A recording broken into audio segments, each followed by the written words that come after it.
Hello and welcome to Dad Got This. Where answer the tough questions like, what's an easy weeknight meal I can make in my Ninja Woodfire? And why don't chickens do well in prison? Second one's easy. They hate being cooped up.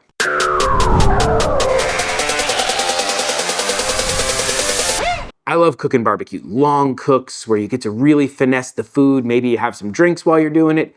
It's a good time. But you can't do that every day. Sometimes you just need to make dinner. Let's do that. Let's make like a chicken parmesanish roasted tomato type pasta. That sounds good. I don't know what to call it. It's not really chicken parm. It's kind of like a healthier version of chicken parm. And to do that, we need to make a brine. For chicken breast in particular, I am a big fan of brining. It just adds a bunch of juiciness, a bunch of flavor to your chicken, and can help bring some life to a rather boring protein. A chicken brine is pretty simple. You want a 5%-ish salt solution. So get yourself some water, figure out how much 5% of your water would be in salt. So I've got water, I've got a scale. It's set to grams. I've got about 1,000 grams of water, which means I need about 50 grams of salt to make my 5% salt solution. I'm using sea salt. It seems to be a really good balance. I think table salt is actually too concentrated and would be too salty for this. I suggest using sea salt. This is all you really need to make your brine, but if you want to try to spice it up and add a little bit of flavor, here's some of the things that I like to add to my brine. I like to add some white sugar. I'm gonna add about 10 grams of white sugar. I like to add some dad dust. Dad dust is 50% granulated garlic, 50% granulated onion, splash of MSG. Another 10 grams of that. And then you can add any herb you want. I'm gonna add a little bit of dried basil. 2 or 3 grams. This is really a lot easier to do if you have a kitchen scale. I'll put a link down to one in the description. It's just so much easier than trying to just rely on measurements. And then just whisk it up until it seems mixed. You want all the salt and the sugar to be dissolved. Some people will boil this and then add ice, but you're messing with your ratios by doing that. I just like to kind of leave it out at room temp here, whisk it enough until I see that it's dissolved, and it usually is fine. This works really good for chicken and pork. Those are mainly the two proteins that I like to wet brine. I don't wet brine beef normally, so chicken and pork are good for this mixture. Now, what you're gonna do is get yourself some chicken. I got big old chicken breasts, and I stuck them in this mixture, but I did that last night. Let's go grab them. All I did, stick them in a Ziploc bag, put it in a bowl in case it leaks, and I stuck it in my fridge. That's all you gotta do. Do that overnight. You will have much better chicken than if you didn't do this. These happen to be some of the biggest chicken breasts I have ever seen. I get them at Wild Fork in a freezer bag, and man, they are massive.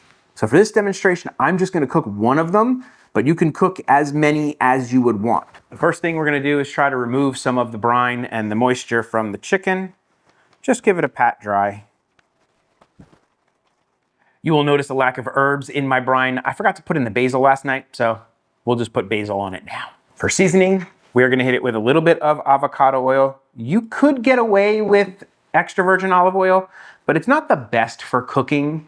So I like to use a little bit of avocado oil, and then I just finish my food with the extra virgin olive oil in most cases. And I like the way the flavor profile and everything comes out. You can sometimes get a little bit of a bitter taste if you cook with olive oil, especially since we're gonna try to give this a little bit of a sear later. This chicken's pretty even, but as you can see, we're nice and thin over here and a little fat over here. Let's take care of that. We are going to use a little mallet and just hit the fat part.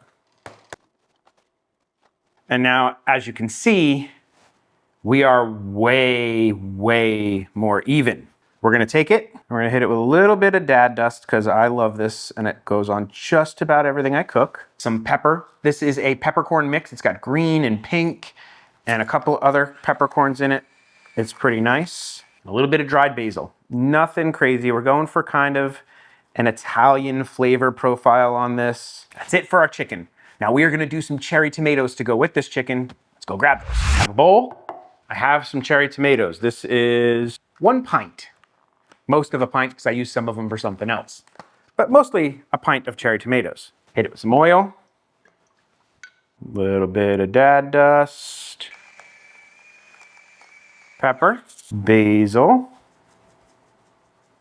And because these weren't brined, we want a little bit of salt. Good pinch of salt. With sea salt, when I say a pinch of salt, I literally mean taking these 3 fingers, grabbing as much as you can and pinching. That is, I guess, what they consider a pinch of salt. It's what I consider a pinch of salt. And because I love garlic, I'm gonna take 3 nice big cloves of garlic, mince them into it. Grab a spoon. There you go. Let's go set up the wood fire.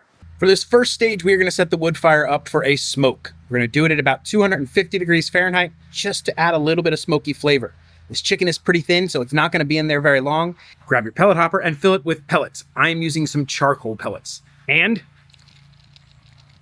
give it the dad shake. The dad shake either compacts the pellets and makes them burn better, separates the pellets and gives them lots of air and makes them burn better, or does absolutely nothing and just makes me feel like it burns better. I still do it every time.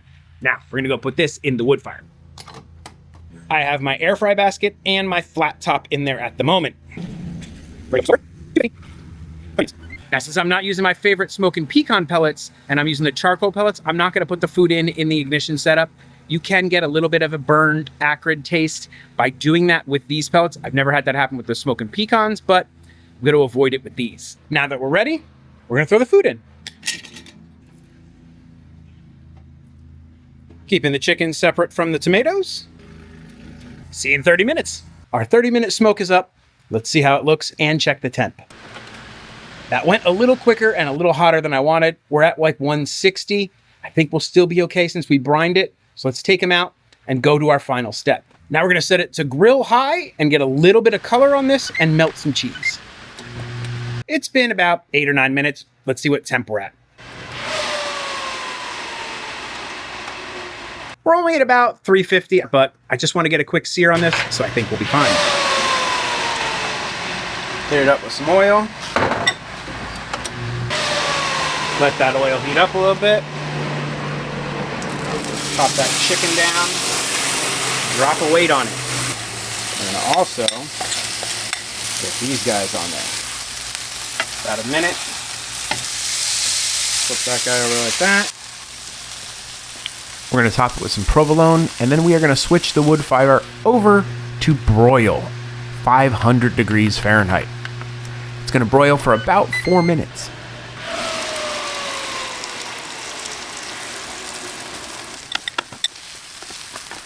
This is just how I like to clean my flat top. I pour some water on it while it's hot, and I hit it with a silicone scraper. Most everything comes up, and then it's an easy wash in the sink with some soapy water. Home stretch here, folks. This thing is almost done. This is some fresh basil that my wife grows in her garden. Very lucky to have someone with a green thumb in the house because it is not me. I kill everything. We're just gonna take this basil and rough chop it. If you don't have fresh basil, you can skip it, but it just adds a really nice freshness to the dish. We're gonna add our fresh basil, a nice glug of a quality extra virgin olive oil. That a toss. Look how nice and beautiful and fresh that looks. This is just some tricolor rotini pasta that I made. According to package directions, you can use whatever you like for a pasta. Take your chicken.